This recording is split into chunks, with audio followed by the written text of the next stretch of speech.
No idea what is happening, but Restream has decided to do its usual. It's been a while since there's been a good old Restream issue. Also, tea.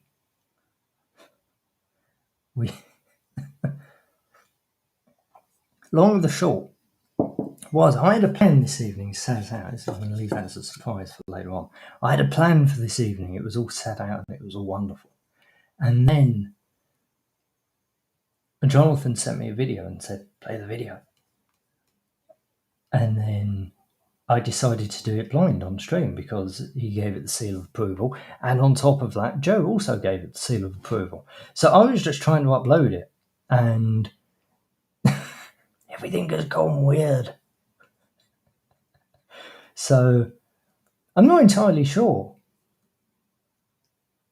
what Restream has decided to do, nor am I entirely sure if I'm going to be able to get on with the plan. Because there was a plan, there was a deliberate tactic for this evening.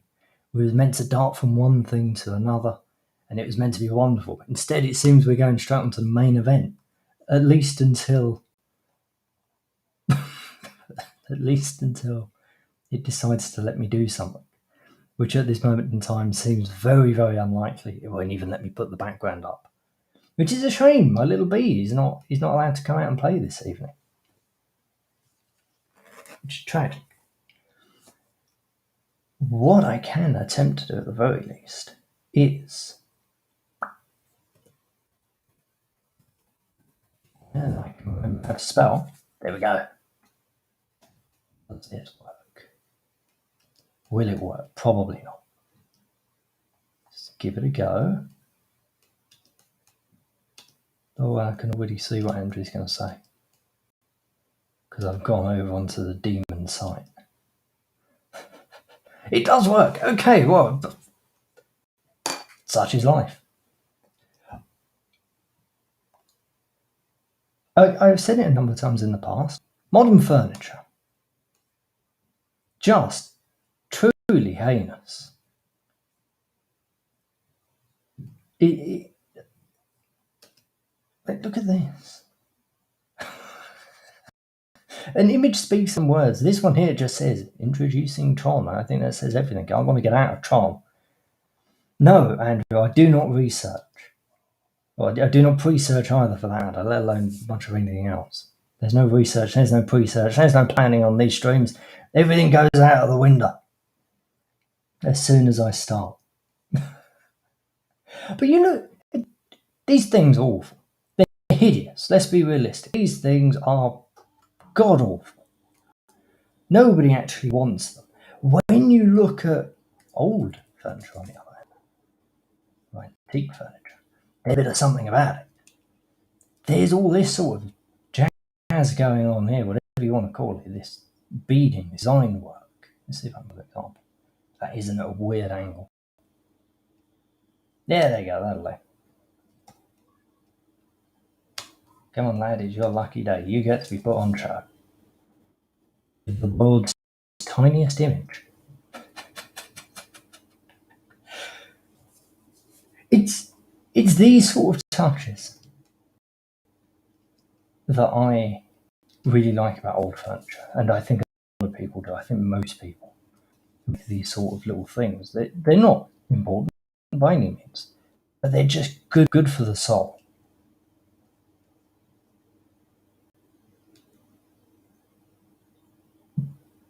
I'm not going to say they're not terribly difficult. They are difficult. I've proven many times before when doing my little whittling things that they are. They are surprisingly tricky to make. But they're worth it. And this really gets into the conversation about modern society that I want. Things like this were created because people had time on their hands. When you look at the modern world, we're all busy. We're all chasing something. We're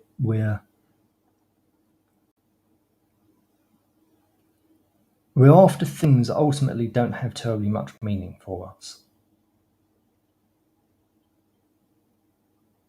When you look at the jobs people end up having, they are soul destroying. Joe showed me a GIF the other day. It's from China, but it was just these poor people. They were sitting there bored to hell and back. And all they were doing, their sole purpose in this job, they were taking a sock off of a table and they were putting it over the little cardboard things that come inside socks. Well, phrasing. The little cardboard things that are inside socks when you buy them. They're doing this, yes, because it's China, and China is very, very strange, but they're doing this because it's how modern society is angled these days. We all need a job. Why do we need a job? Because we have things to pay for. When you look at what we're paying for, most of it basically boils down to we're paying for these things because we are not able to provide them ourselves, because we don't have time to provide them ourselves. Ironically, because we're going out to work in order to pay for those things that we can no longer provide. Food is a prime example of that. This is a prime example of that. This whittling lark. This is this evening's design, or attempted design at any rate. I've always been drawn to the overall shape of things like the Celtic knots, but I've never really been super into them. Oh, I just nudged the camera. Got up. This is the most precarious. There we go. You're kind of mildly straight. Apologies if that's making you seasick. It's making me mildly seasick. I've never really been terribly drawn to the Celtic knots, but I saw this little design. I don't even know what to call it. It's like a wave. It kind of looks Greek. Actually, now that I look at it in those senses, that way rather, it kind of looks Greek. It looks Phoenician. I don't know if it is. Let's find out.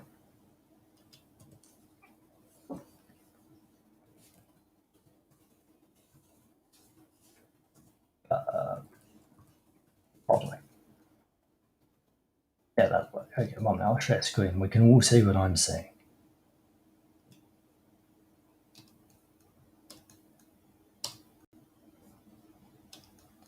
Go through the rigmarole of getting out. There we go.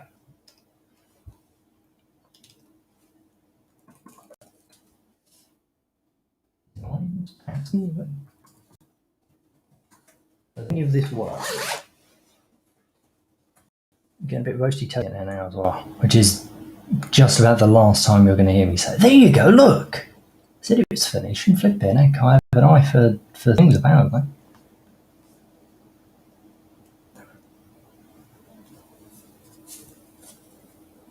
I don't even know where the hell I managed to pull that one from. I don't even know if that is a typically Phoenician design or something that I've seen very, very recently, but I'm quite impressed with myself. That is the overall aim.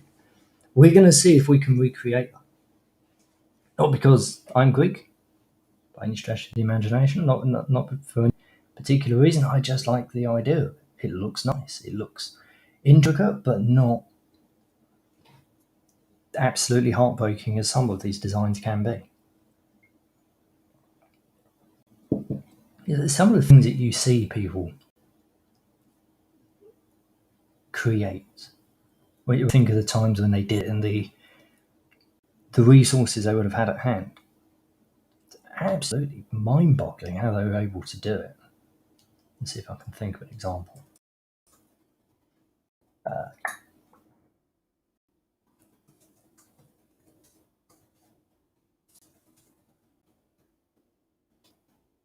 Yeah, this will do.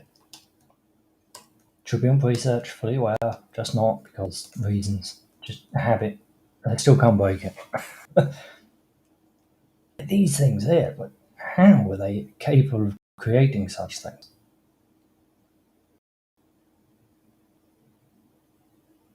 What was it I tried to do the other day? It was a leaf. That was it. It was a leaf, and I thought it came out relatively decently. Not by many other people's standards, but by my standards, it came out pretty decently. It came out much better than expected. It was very 2D. I never claimed it was meant to be a 3D leaf, in fairness to me.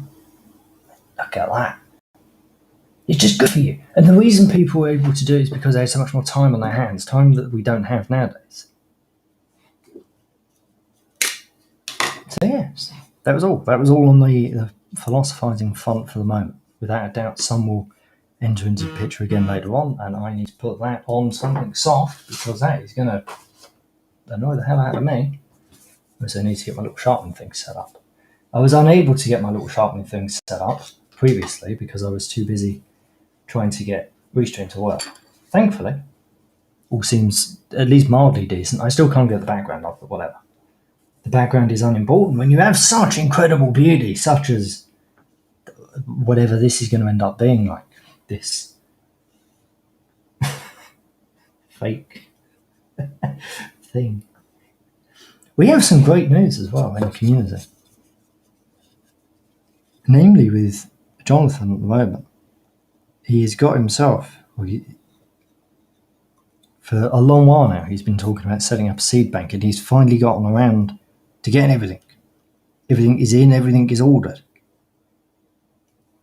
So that is absolutely fantastic progress. How do I want to handle this best? This is the thing about me. I kind of have to work on the theory that I need you guys to be able to see what I'm doing, plus be able to see myself. And it's always the first couple of cuts that are a absolute son of a gun, because I'm trying to do 3 things at once, which is never easy. I can only just about typically do 1 thing at once. Even that I'm not terribly good at most of the time. The last time I was whittling, for the life of me, I cannot work out why my brain did what my brain did, but it decided it was a half decent idea to try and choke right up on the knife. And it didn't work. Let's put it that way. Luckily, I didn't cut myself. I think it was a case of the knife being so incredibly sharp that it was just dumb luck, basically. Will, we have got a weird little Phoenician. That's the attempt. So I'm going to put that there, and everyone can look at that and think, wow, that's what it's meant to be like. And this is the dog's dinner that it's ended up being. It's okay. I know my place in life. My place in life is to show inspiration. My place in life is not to be a master craftsman. My place in life is just to show you what's possible and to inspire you to taking up your own things. I am basically Andrew, but with significantly less talent. Will has been exceptionally kind, and he said that just drawing that is an accomplishment. Thank you very much. I traced it. Whoever drew it in the first place, they did a 10 out of 10 job. But no, I just traced this thing. How do I want to handle this? Right, let's do one at a time. Let's just get the general gist, the general feel of what is happening and what's going on there. I was looking up carpentry tools, not carpentry tools, sorry, I was looking up carving tools earlier on. And first off, holy moly, the price of these things. When you're looking at like £30 for a single knife, and it is one of many that you're going to end up needing, you realise how incredibly expensive this can become to get into. Which is why I do all of this with a knife, as opposed to several dozen knives as they seem to have. Right, let's do a bit of that. Let's clean that out. And anyway, it got me thinking that this sort of thing here, carving, it's much like leather carving. If I were to take up leatherwork, it is a wonderful thing to add embellishments onto pre-made onto products you've already made. Because you've already got it. You've already done the hard work of creating the thing.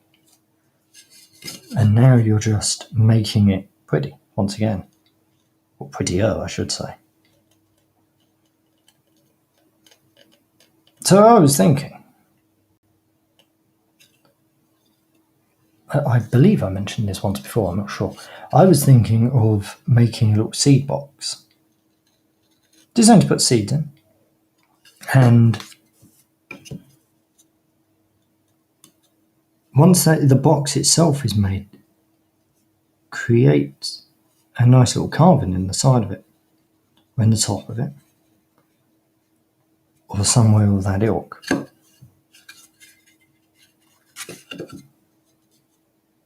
And that is basically where this is going. This here is effectively a test piece.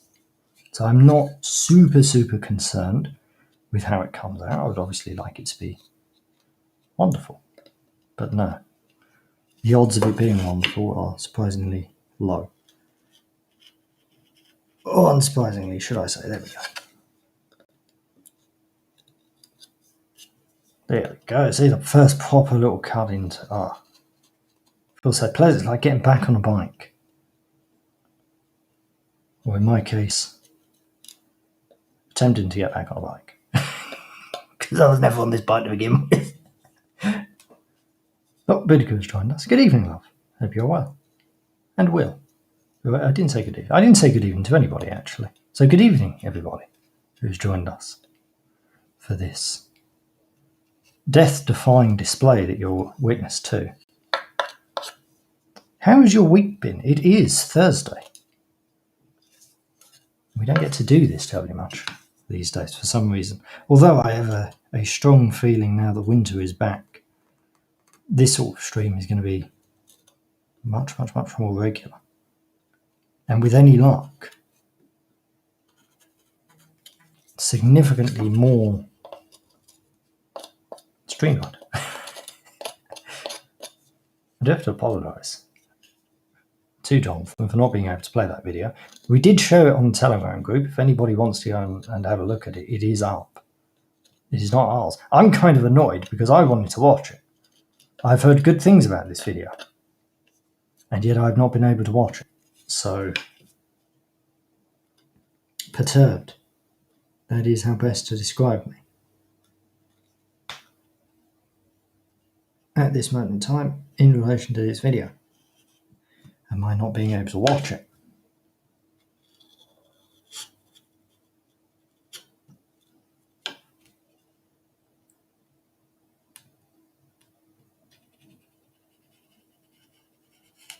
I got away from the subject I was talking about earlier on. I said tooling, and then I started going off into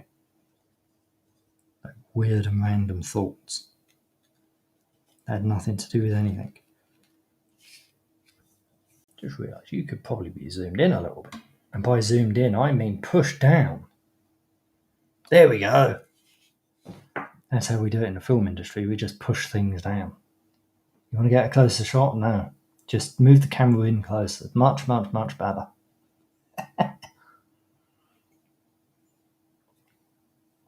Pussy got my tea going. Anyway, yes, flipping blacksmithing. This is where I was going. Blacksmithing is a craft I would love to take up. It absolutely fascinates me. Just the general gist, like you're taking lumps of metal, you're heating them up, and then you're hitting them. You're beating the ever-loving daylights out of it. What a great thing. What an amazing skill to learn. Can you imagine being the original guy who did that? What a maniac he must have been to his village. He's just taking some stones. He's throwing them in the fire. He's getting some stone juice out of them. And then he's bashing it. He must have been the mad lad of the village.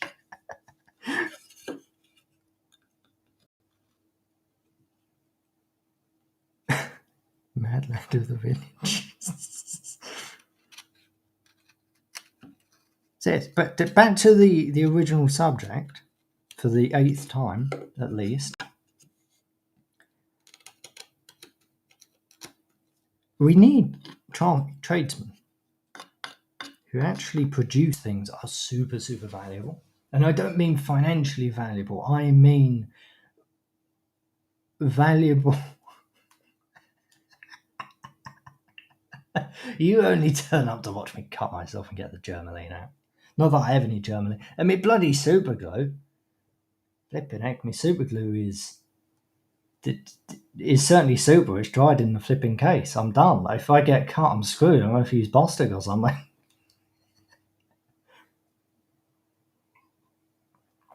My philosophizing about blacksmithing is not going terribly well, so I'm going to take a moment to sharpen my knife and talk about that. We need people who are able to create useful things. And one of the things I thought of earlier on when talking to Boudica about this was things such as hinges. Because hinges are another one of those great examples of something that is really pretty mundane. We never really think about them. We use them all the time. And we certainly use them all the time in terms of any sort of joinery, anything along those lines. Let's see if I can find the thing.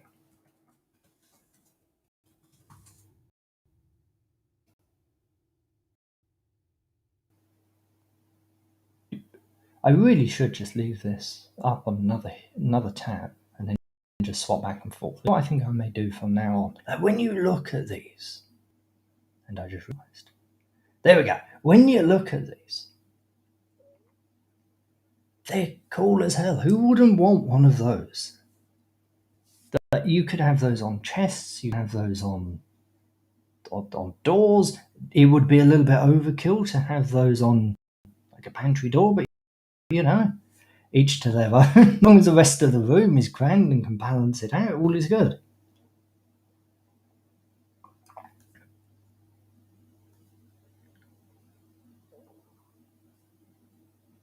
I'm working on a knitted kidney wrap right now. I don't know what a kidney wrap is. I've no clue. It sounds warm. I hope it is warm. Indeed, you could use small ones on cupboard doors, fair enough. But, you know, this is the sort of thing that we need, and this is useful. This is the sort of thing that would go supporting other craftsmen.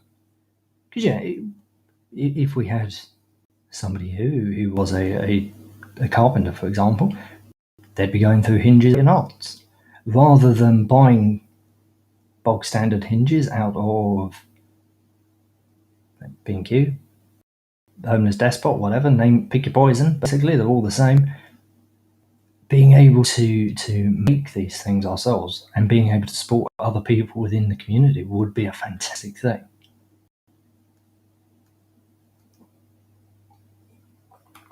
Keeps your kidneys warm in winter. And just to wrap around the body. Fair enough.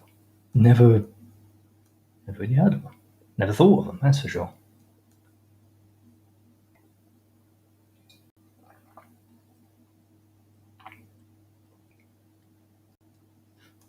So yes. I would like to hear what other experiments people have been up to. What other things people have been making.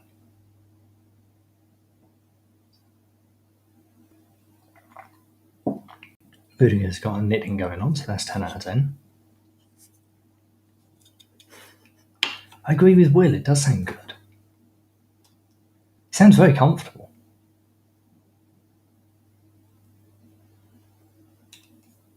Come to think of it as well, that part of your body does typically get cold, especially when it's windy. Well, at least for me, it's the first part to really start to get cold.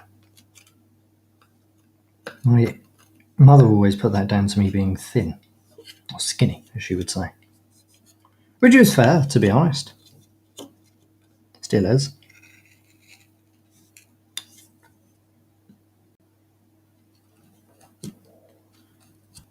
Yeah, what other crafts have people been up to? What other things have people been up to? I know Will has been going to the gym. Will has been doing 10 out of 10 on that one. Infinitely better than me, because I haven't even been to the damn gym, ever, in my life.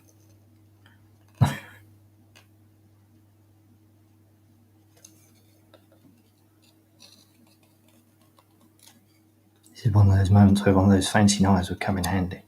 Because you just gouge this out all in one go. As opposed to doing it with a knife, but such is life.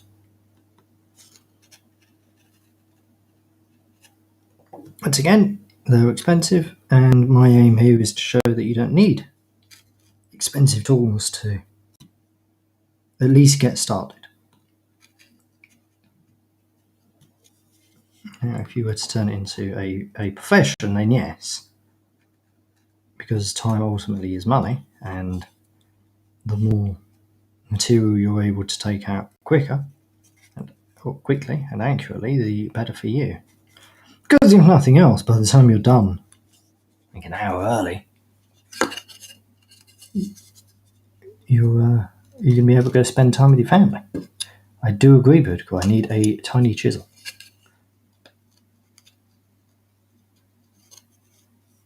Experiments. That's what experiments are all about.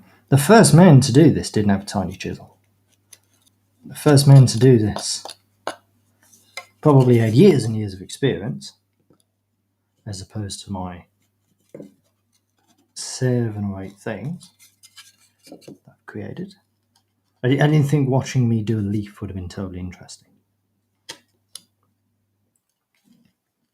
And to be fair, this is going to be rather interesting because if I create 2 of these, they are, let's send it back. They are 300. Other way around. They are 305 fake measurements long, which is useful. So in proper length, that would be about 12 inches. You got 12 inches there. Boop, boop. You get 2 of these. You've got yourself the beginnings of a little rectangular box. You then split one in half. You've got the sides for a decent sized box, which is probably what this will go into eventually. Just be for me. At least until I'm lost. Give me a second.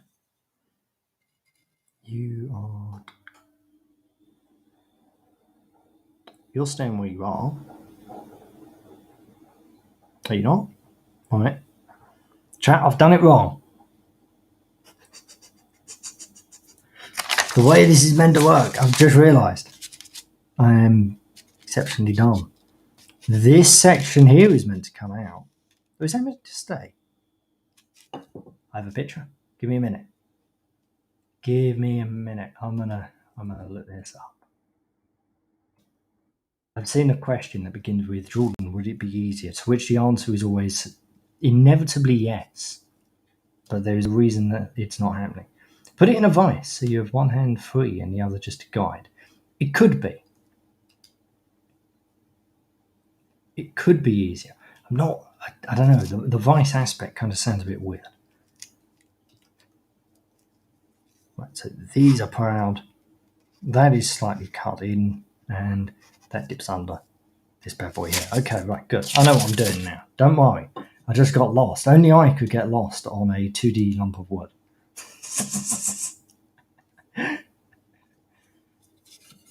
Don't you worry about this, lads. We're good to go.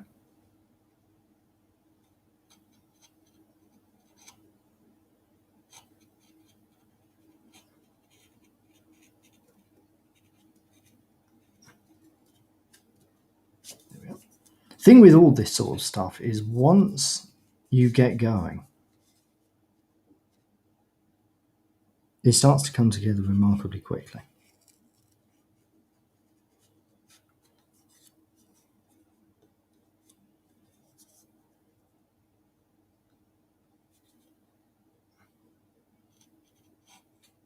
There you go. I will put actual pictures of this up once it is done because they're always significantly easier to see when you're able to change the light a little bit. Yeah, that way.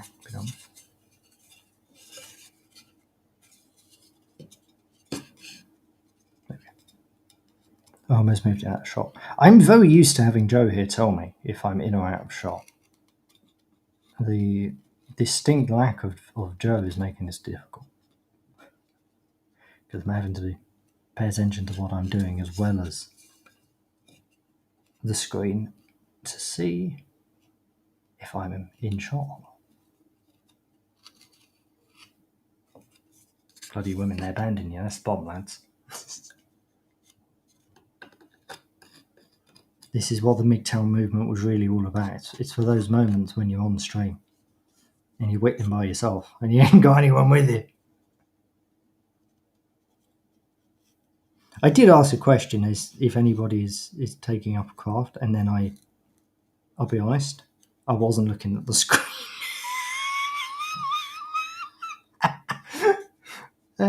Talk among yourselves, children, all is good. There we go, now that's so much easier. So you just got to get your hand position wrong. And then it's 10 out of 10.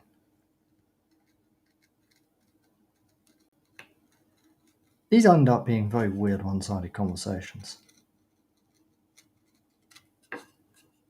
As I'm sure you can imagine, doing this and talking is not the world's easiest task. I would say I'm good at multitasking, but that is a desperate lie. I'm just decent at watching YouTube videos on 2 times speed. That's basically my super talent. You dip him, I'll dip you in a moment once that is out.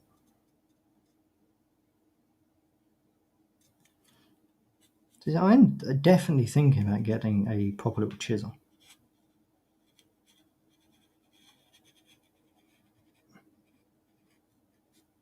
As that would make this significantly quicker and more accurate. Uh-oh.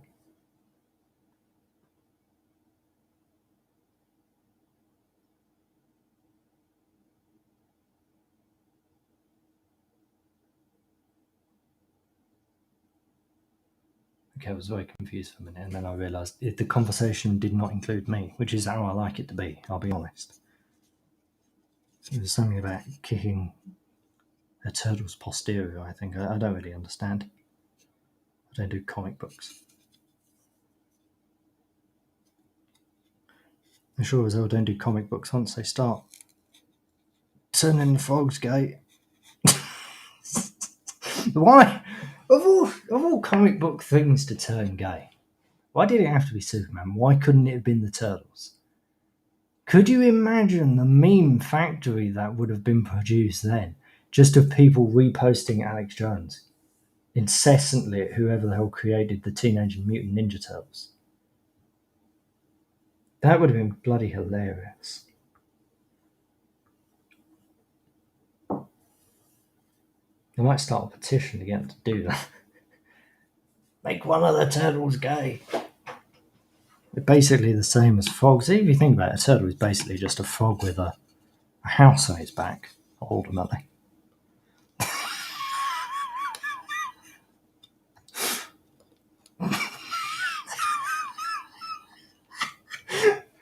Okay.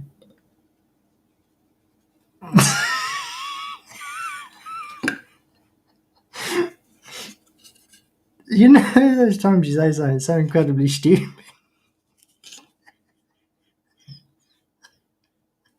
That was my turn for this evening.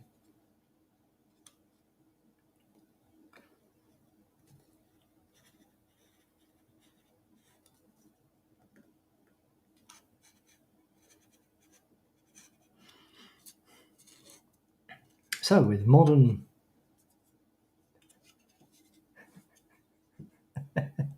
I knew you'd be perturbed about that, Will. It was those weird skin tight pants that he wears, like those Y fronts that are blue. Can't even insult them and call them white Y fronts, because they're flipping weird. But yeah, between those and his love of tights, it's very disturbing.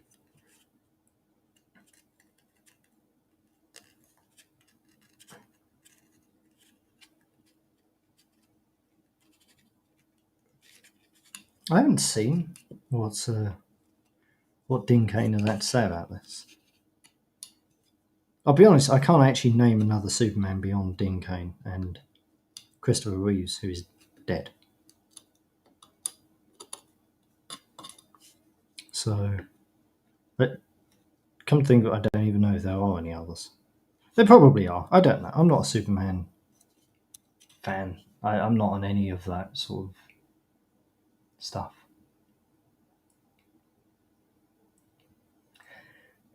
Green Dragon was reading a folktale book from the 1860s, which actually brought me onto a subject in a roundabout way, which is kind of to do with the Superman thing. A couple of weeks ago, Razorfist made a video about the old style comics, the pulp comics. And they actually sound bloody interesting. They sound fun. But the thing that caught my eye was that these are now in the public domain. I don't know if they're all. You'll have to watch the video and look into these things. But we often go on about how we need to reclaim the culture. And I mean everybody on this entire side. Like Ben Shapiro goes on about it constantly. Stephen Crowder goes on about it. Just basically everyone that is to the right of Chairman Mao goes on about reclaiming the culture. And it got me thinking, why is nobody, but why are there so very few people building upon those works? I know that Razorfist himself has got his own comic. Don't know the quality of it, don't read them. I just like the man, I find him funny. So it would be interesting to know if there are any, I don't want to call them right-wing comic books, but just like normal comic books for normal bloody people, basically. Because it is a multi-pronged attack approach that we need to take. Because we have the morality on our side. With Andrew and I started to break that down. Well, Joe and I started to break it down, and then Andrew was like a little nuclear bomb. He better be there doing something with his belt, by the way. I'll not be impressed if he's passively listening, when instead he could be creating something. Boudica's knitting. She's doing 10 out of 10 job. I missed if anybody else is doing crafts, because I was busy trying not to murder myself, nor the plan, nor the work. There we go. Now that's how you do it, lad.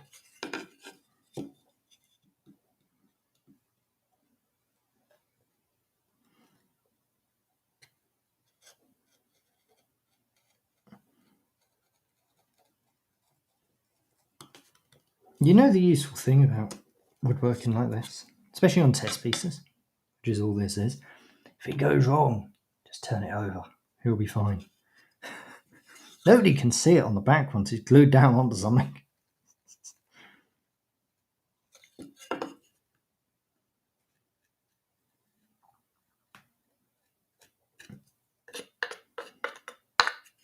I've missed doing this. I don't actually really know why I stopped over the summer.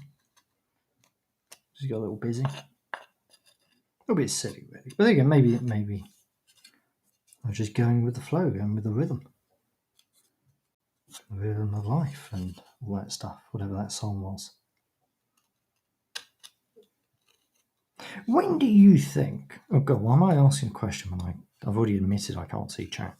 When do you think furniture started to become heinous in the way that it currently is? Oh, heck yeah. Now we're talking.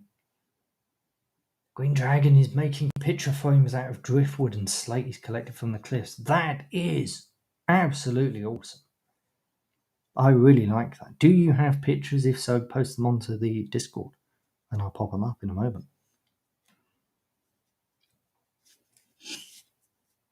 See, more importantly, are you enjoying it? Are you enjoying what you've created? Are you enjoying the entire process?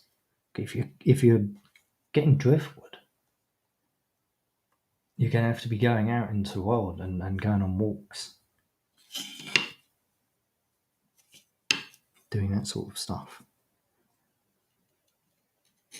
which is another damn good side effect for a lot of these hobbies. It's much like mushroom collecting.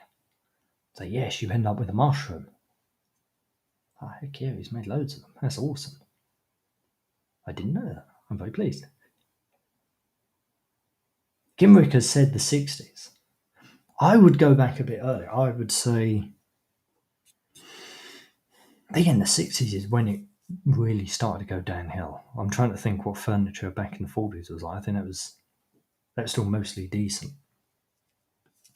But yeah, the 60s is when it really started to go off the rails. Let's have a look at the 60s living room. Let's see what people used to put up with. Oh, God. Oh, what the hell is this? No.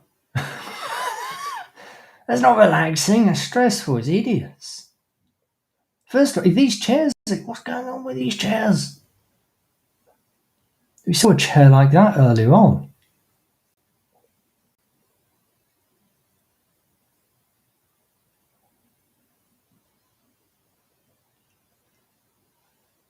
And I agree. Well, there was a time once upon a time when we used to control everything, and then the wheels fell off. We let them in. That was the problem. We let those crazy people with their weird ideas in start controlling stuff.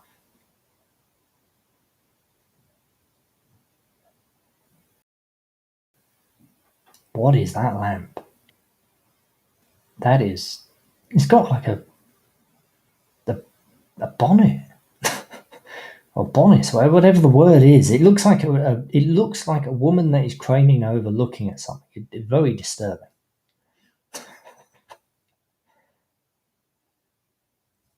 Let's have a look at the 50s. Let's see what people used to have back then. Was this any better? The answer so far is no. Though I'm not sure how many of these are actually. And I don't know. I'm just saying that doesn't appear terribly 1950s to me. I could be wrong. I most certainly wasn't there. I wasn't anywhere for the next 40 years. So what the hell do I know? Ultimately, I'm just kind of basing this off of my own biases. Let's go look at the 1930s. Room. There you go. See, look, that's proper going on. Got a bit of something going on in these chairs. Got some design happening.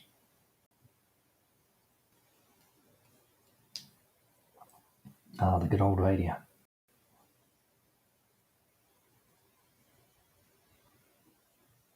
But see, notice the design once again. Those nice beveled edges, chamfered edges, whichever the term would be for them. Compare them to what we have now.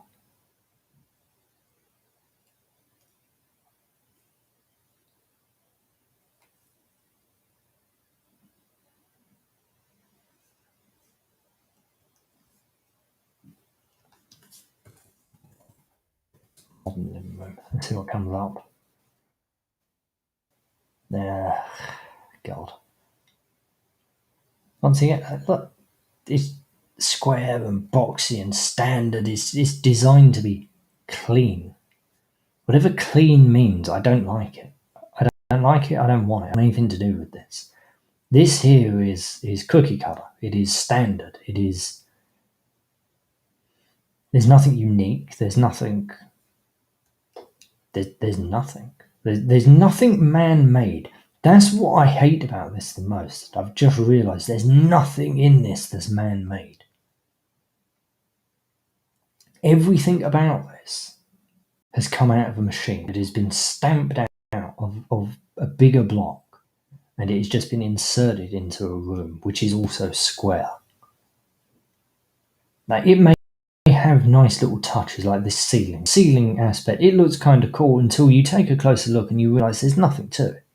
It's just they've dropped the edges a little bit. What do you do? There's no great skill going on there. There's nothing. You look at everything else. These here, hideous. Specifically designed to make you feel as if you're the odd one out.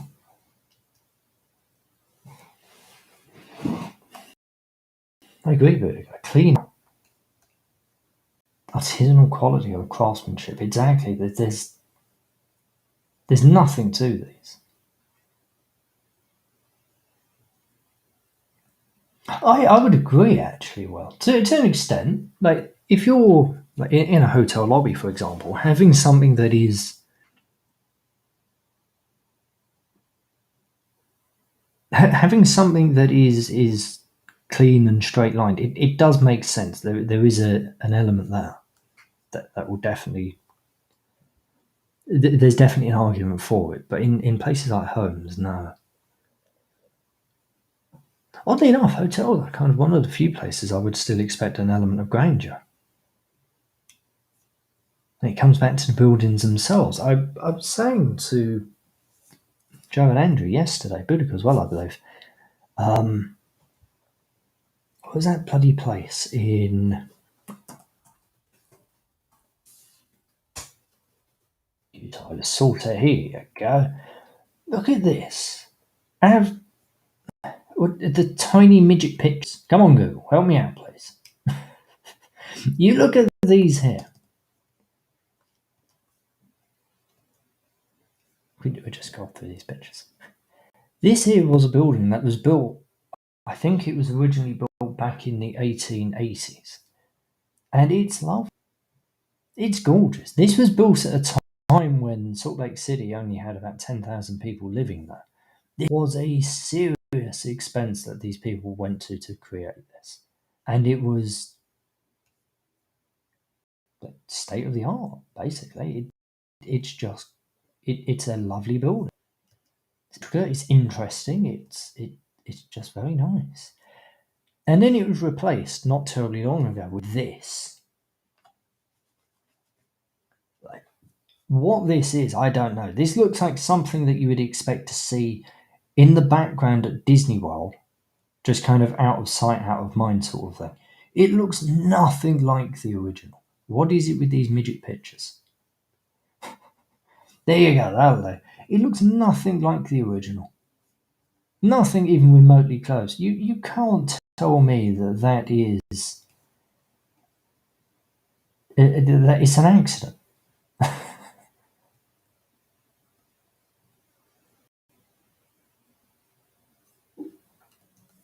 Beautiful said Tartarton. Flipping it, I cannot say the name of this place. Tartarian architecture, which is an interesting thing.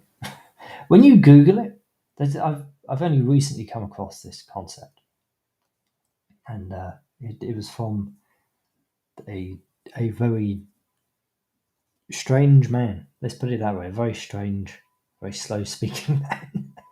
It makes very interesting videos. But when you Google Tartarian, the Wikipedia article is very, very telling because it instantly leads off with pseudoscience, instantly leads off with anti-Semitic, which is weird. It's like one of those lady doth protest too much sort of thing.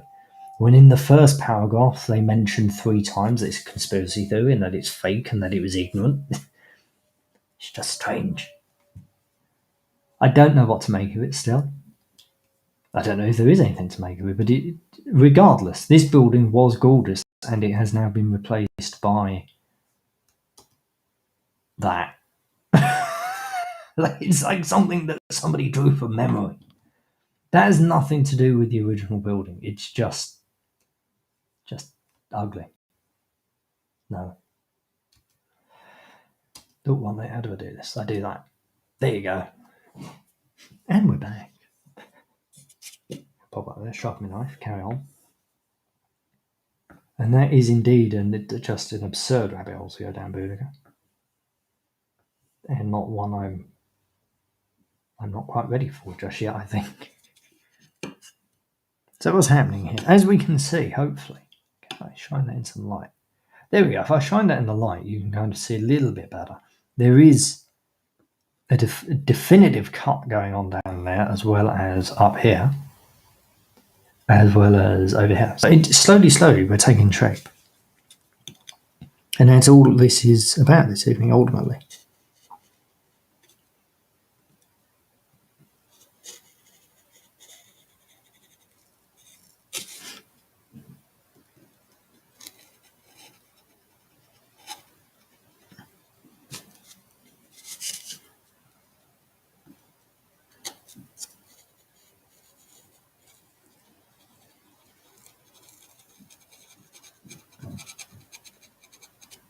Makes you wonder, over the millennia, how many millions and millions of people would have done things just like this. Just sit around in the evening, candlelight going sort of thing, or sitting outside on a nice summer's evening, just talking, making stuff. Because that's ultimately what we're replicating here. We're replicating it via the use of technology, but that's what we're doing. We are gathered around a campsite, or campfire, and we're conducting our little crafts. We're creating stuff. Just talking about stuff.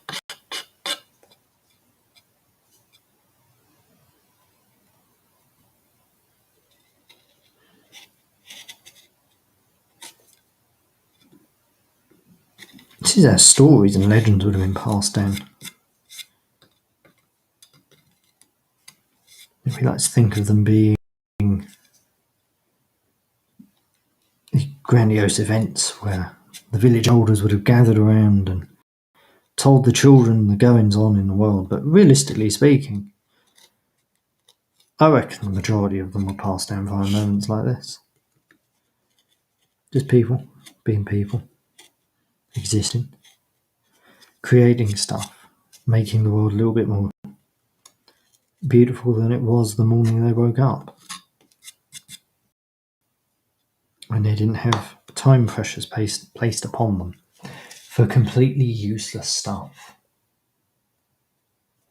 I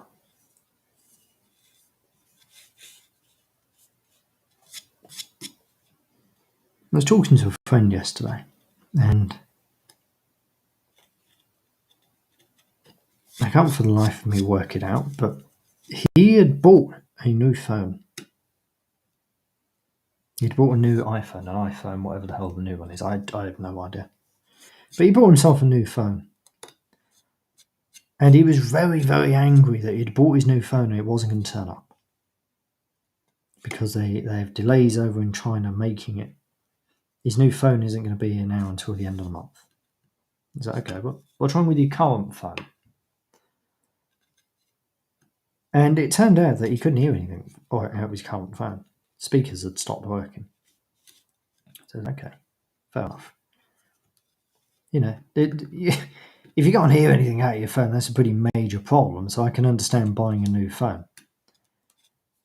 Lo and behold, he'd never tried to fix the thing.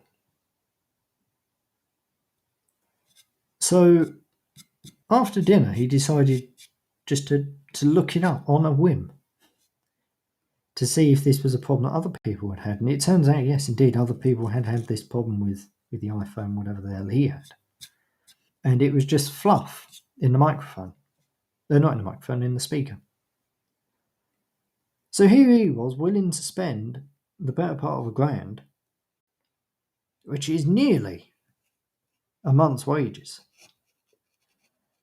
All because he never had the common sense, I would say, without insulting him, the common sense just to try and clean the bloody speakers. And it shows you how dumbed down society has become. How incredibly stupid things are when some people, not everyone by any means, but some people, when things break, don't even attempt to fix them. Don't even look in. They're not even curious. Like, if I had a phone and my phone had stopped working, like completely, I'd take it apart. I'd see what's going on inside it. Just out of pure curiosity. No intention of putting it back together, just to, see what's happening. See if there's any parts you can salvage out of it. Without a doubt there are. Especially when it comes to things such as the speakers, which I would imagine aren't the thing that die on phones terribly often. Especially considering how we use phones these days, they're not really as they want. They are now mainly devices that we use for sending texts and various things of that ilk. But so you're noticing now what I said earlier on about how once you start to get into it, the rhythm comes back to you and you remember what you meant to do. This is that moment. I was too busy being stupid earlier on to really remember what the hell I was meant to be doing, or remember how to do it. But anyway, getting back to my friend, the interesting thing was, while he was busy being silly, his mother had decided to take up knitting a couple of days beforehand. And it just got me wondering how much of him going to check to see if that problem that he was having on his phone was something that other people had, how much of that was inspired by his mother's actions. By taking up knitting, something she hadn't done in decades. And she used to do that a very, very long while ago, and she hasn't done it. So it was just very interesting timing.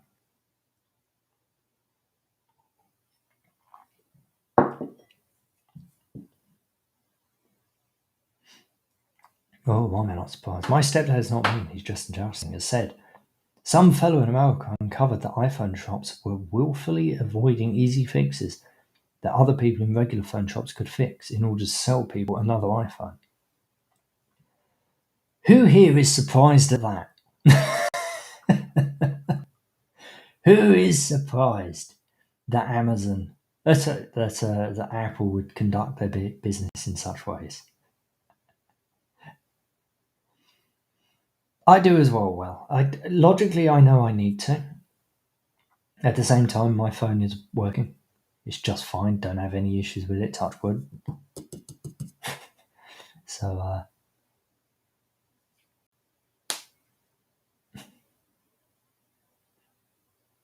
yeah, buying a new smartphone, a Linux phone, for example, it's great in theory. I think it's definitely something we should do when we need to buy a new phone, but there's no reason to go out and buy a new phone for the sake of it. Boudica has said I could start making clothes from it, whatever it is. I could start making clothes for you all with $1,000. Not to mention getting a knitting machine. Well, Ian Marr is looking for it, so when he's up in the loft next, he'll let you know if it's there and everything else. He has found the box, which is interesting.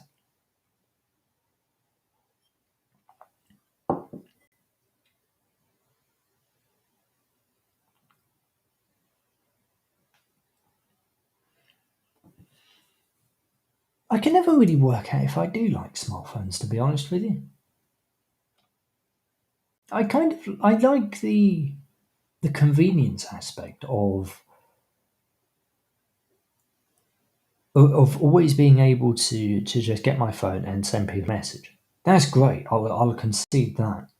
I don't know whether the smartphone itself is really needed for my uses. I don't think it is. I'm not really sure it is for a lot of people. I don't know what most people do on phones. Like pictures and videos and what have you that's not why I exist. So maybe I'm the one missing out on the majority of the usefulness.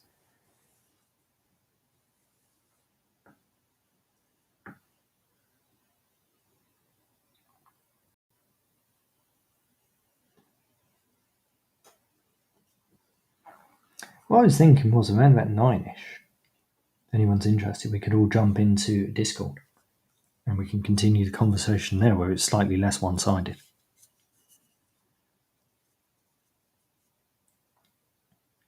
I think that would be a nice time. We haven't done that in a while.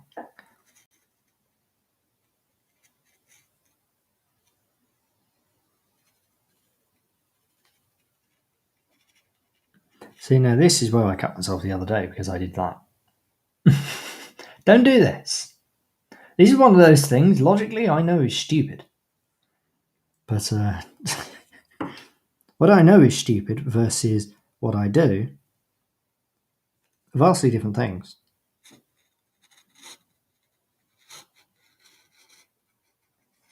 Because this knife is sharp as hell. I am... Oops. Okay.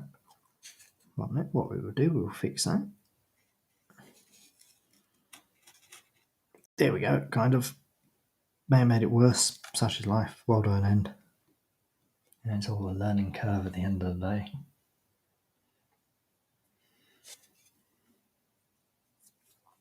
I agree, Will. English Will has said he doesn't use apps apart from the browser. I use Telegram. I use Discord. Do you know what? I'm not even sure what other apps are on my phone. Telegram, Discord,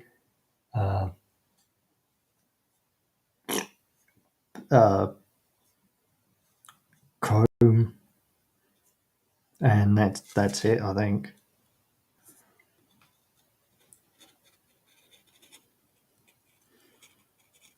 I don't know, I suppose some people game on it.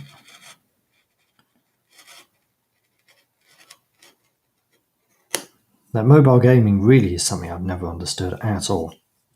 I have never, ever done that, other than Snake. But to be fair, Snake is an iconic remnant of a time gone by.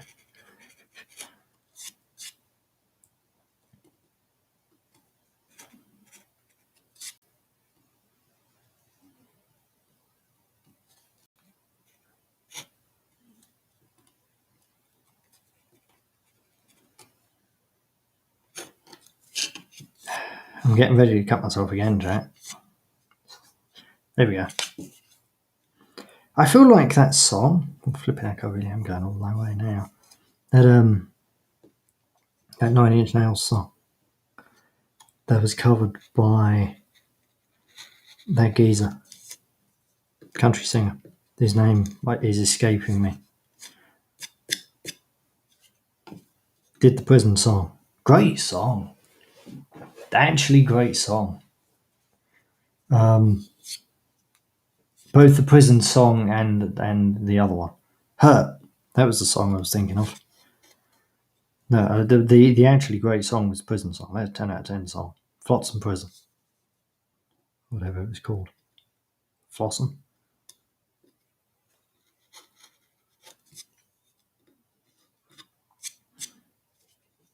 If anyone wants a great band, Flotsam Jetsam. Absolutely wonderful. Highly, highly underrated. Main claim to fame is that Jason Newsted was in it. And just all around fantastic band. Didn't produce enough. Like many, many bands of the era, unfortunately. Yeah, balls this up something fierce, but such is life. Such is life. Anyway, the aim for this is let's get one little bit done, and I've gone way over one little bit.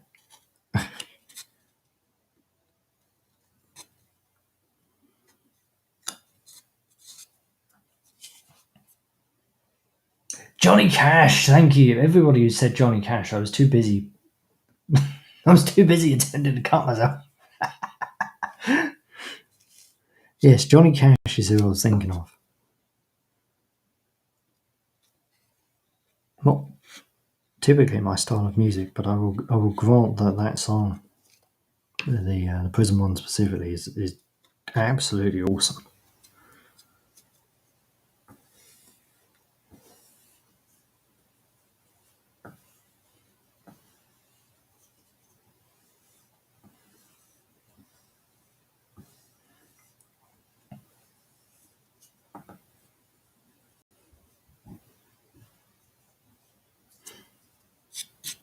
Had a bang outside, but it was nothing to do with me, thereby I do not care. I think it was something over on the farm. Talking of over on the farm, we'll probably be covering this a little bit tomorrow, maybe, I'm not sure. China has stopped exporting fertilizer, which is a bit of a problem, to say the least, considering they produce most of it. It's not a good thing when China says, we're not exporting this stuff anymore, because that typically means the rest of the world doesn't bloody have any. And that gets especially bad when we are talking in the realms of fertilizer, considering the immense strain that the world food supply is under at the moment. But you'll notice this sort of thing is not spoken about via the media. The media couldn't give a single rat's poop less if it tried, because that's actually news. Whereas what they're interested in, and this is something I really want people to start internalizing. I'm going to be a little bit cheeky here.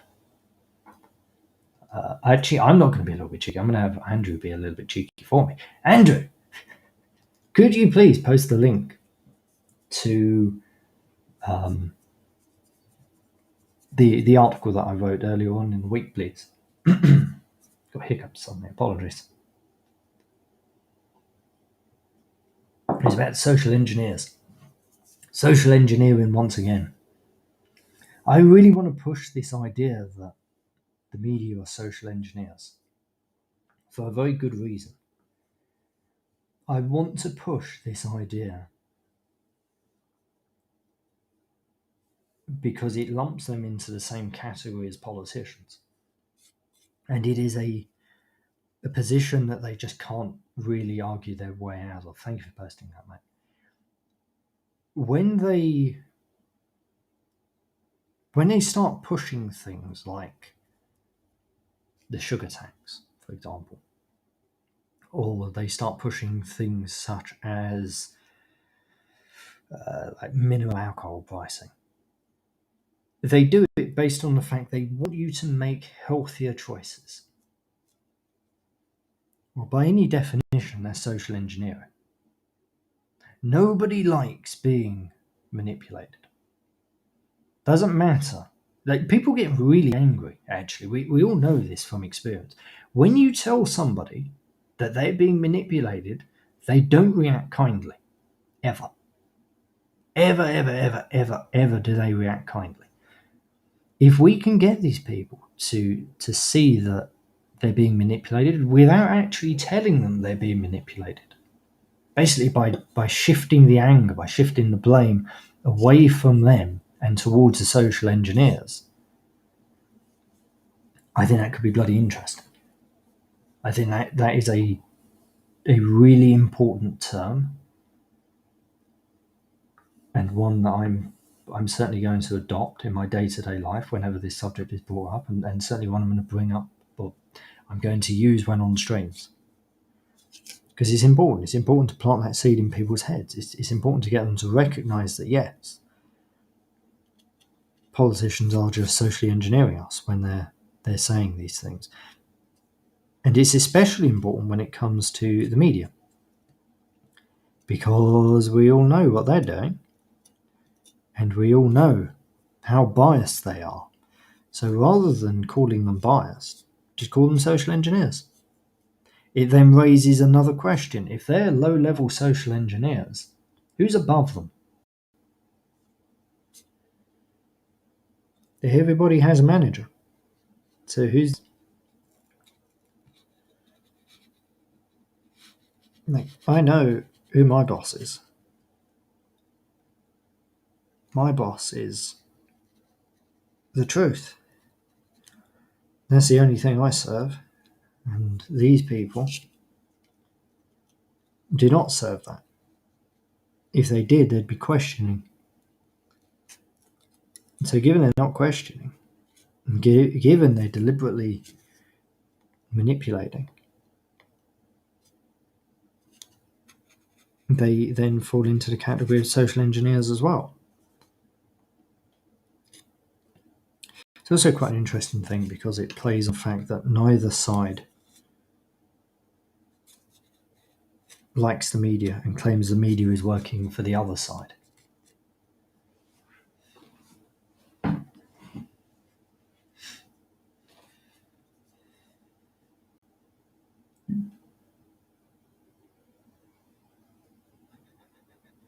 Evening, Stradium. Haven't seen you around in ages. I will not put the knife down. Not until I cut myself at least once. Does anyone remember that stream? I don't even remember what the hell I was cutting. I was carving something and I cut myself quite badly and I was just bleeding all over the piece of wood.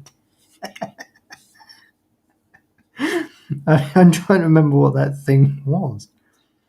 It wasn't the Christmas tree. The Christmas tree went remarkably well. Considering that was the first thing I had cut, or carved rather. That was impressive, I thought.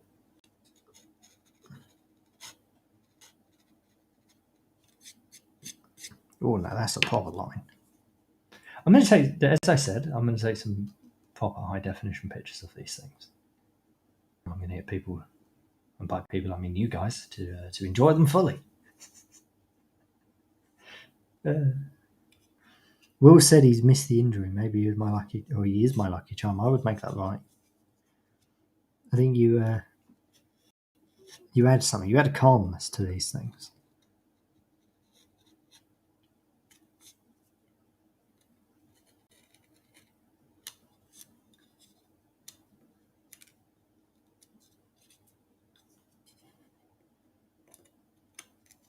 I'll read Evan's comment in 1 second.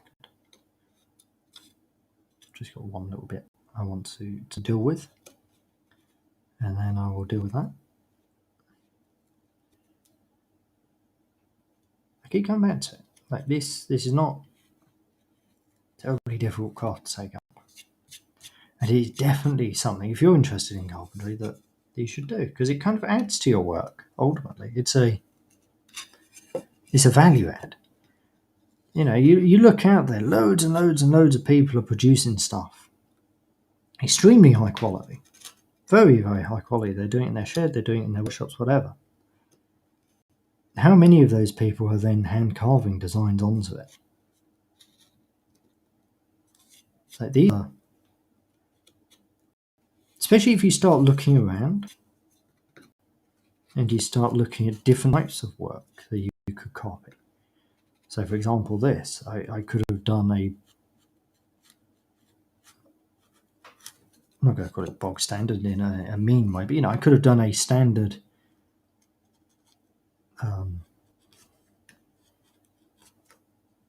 Celtic knot, but instead I found this. And it spoke to me. It said, yes, this is an awesome shape. You should definitely do this.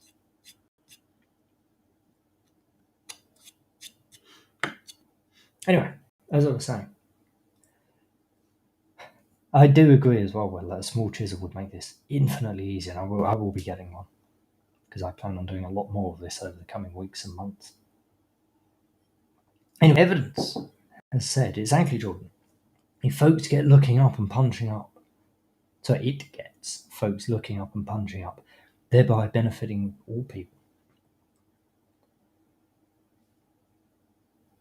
Getting them looking up is a really interesting concept. I don't know why I've never thought of it that way before.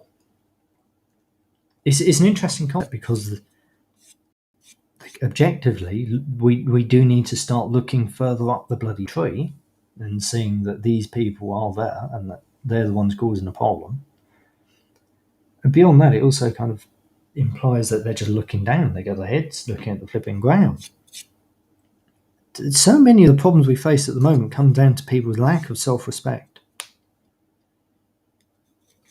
It's absolute insanity that we're in these positions at the moment. Just awful. There's a program at the moment Andrew was telling me about. It sounds horrific. It's like My First Threesome or something.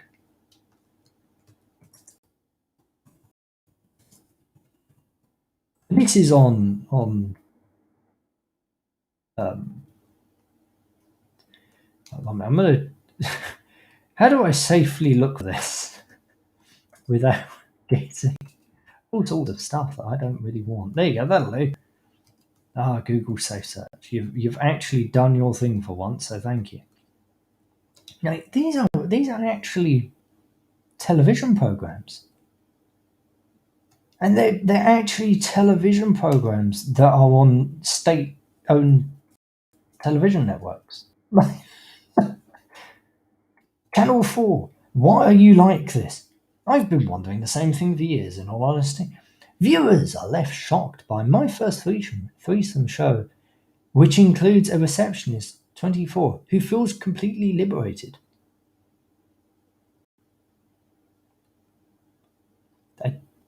Okay. That's what she looks like. So, needless to say,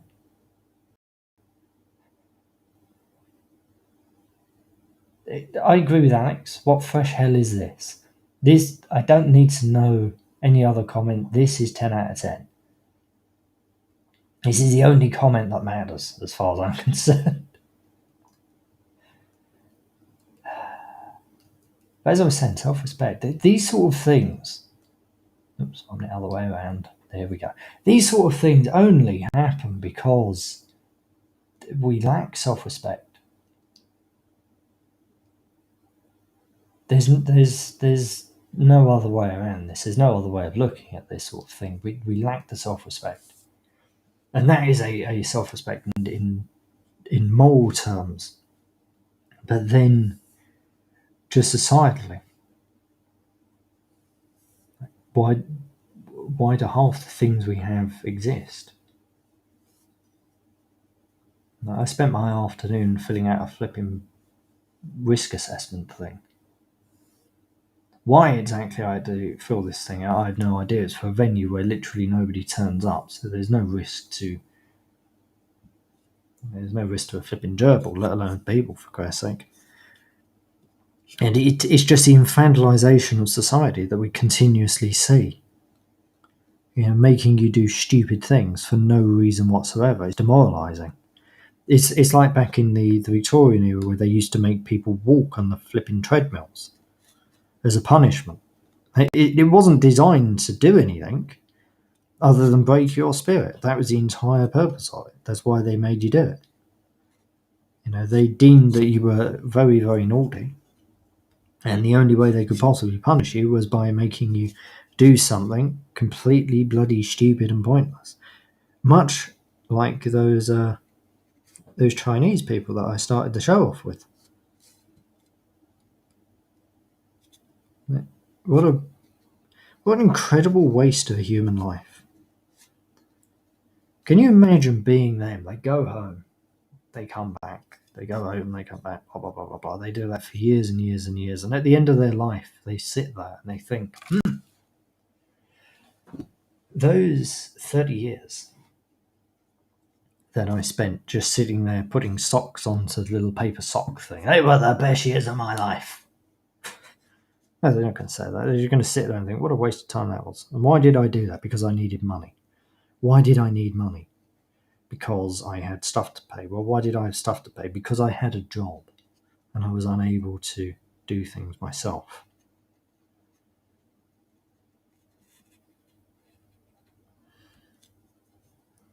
If you have a job, you're unable to grow as much food as you would otherwise. You're unable to take care of the animals that you would otherwise be raising. You're unable to do things like this. You're unable to do pretty much anything to support yourself. Because if you're away for 40 hours a week, think how much you could get done around the house and around your life in general. If those 40 hours were instead spent supporting yourself and making yourself better, as opposed to sitting in an office, tapping some numbers into a system that really ultimately doesn't need to exist and couldn't care less if you did it or not.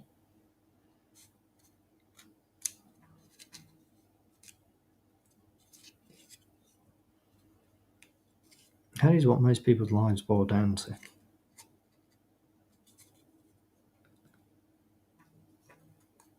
And that is exactly the sort of thing that we are trying slowly to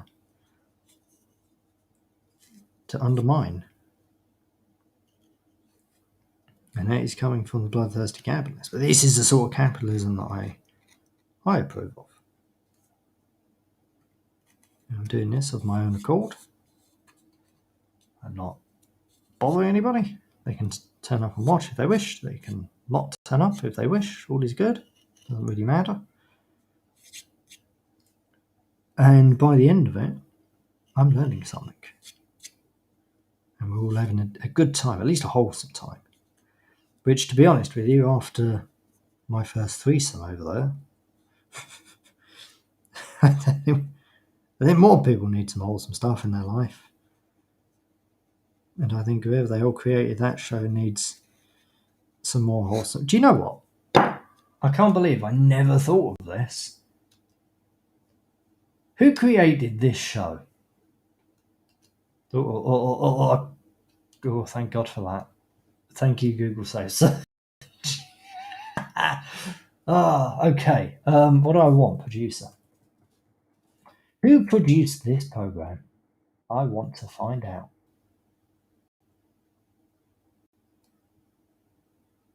Production.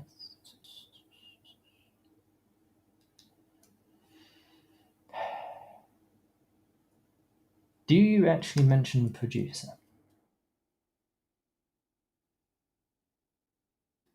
Who is this? Production company.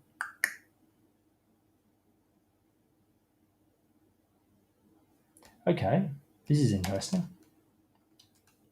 Normally, these things say who the production company is. The production company, blah, blah, blah.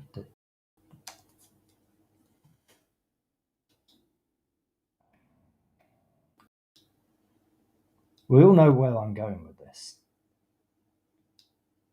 I want to find out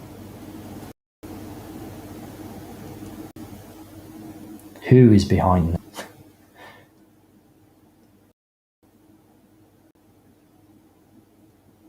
Right, that doesn't actually mention it. Oh, here we go. Shooter, producer, director, Emma Skiffin. So, Miss Skiffin, who are you? What else have you made?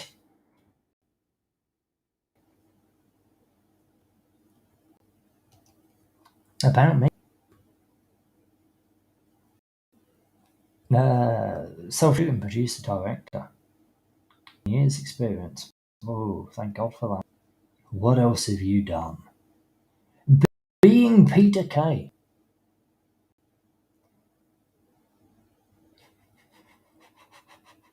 Enough said, I think. Death by a selfie.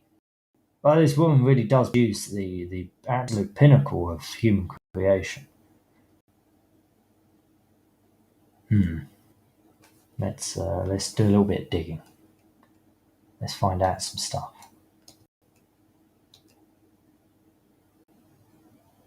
Oh God, no, it's brought up bloody pre-search. Okay, while I'm normally very happy to have pre-search, this is not one moment when I want pre-search. I want bog standard, normal Google, please and thank you.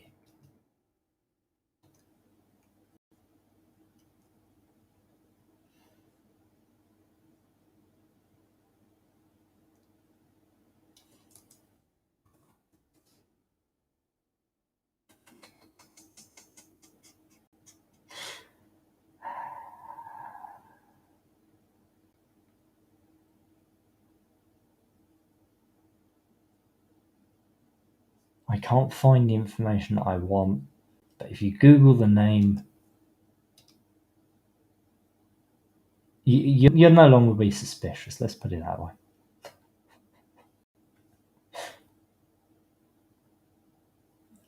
I'm not getting distracted. I am making the right decision. I am specifically looking for very important information. IMDb would have been the better bet. Fair enough. I'll agree with that. If anyone wants to find out, you're more than welcome, by all means.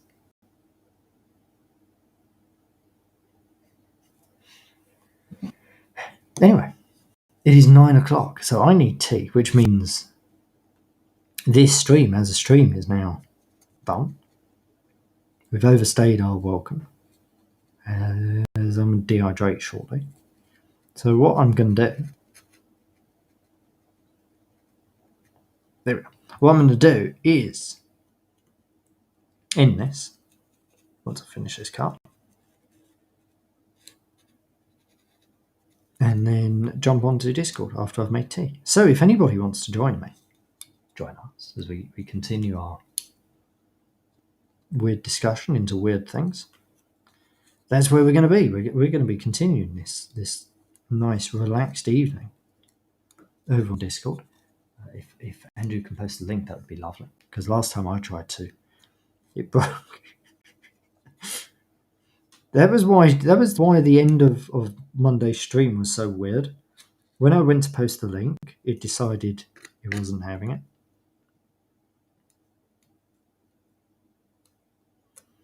And it decided it wanted me to log back in. And when these things want you to log back in, normally it stops what you're doing.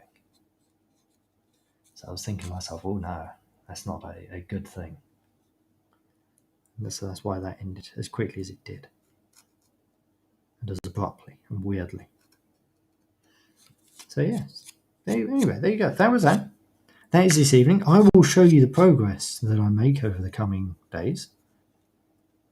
I will probably buy myself a little chisel, as has been mentioned. Because a little chisel would definitely be useful when it comes to getting into these sort of areas. It's also a bit of a fiddly thing anyway. So yes, anyway. I hope you enjoyed. I hope to see you in Discord, more importantly, to be honest with you. So yes. I will see you then. Evidence violates community guidelines. Andrew has just posted it on both chats for everybody. Yes. I will see you all, hopefully in a couple of minutes. Bye for now.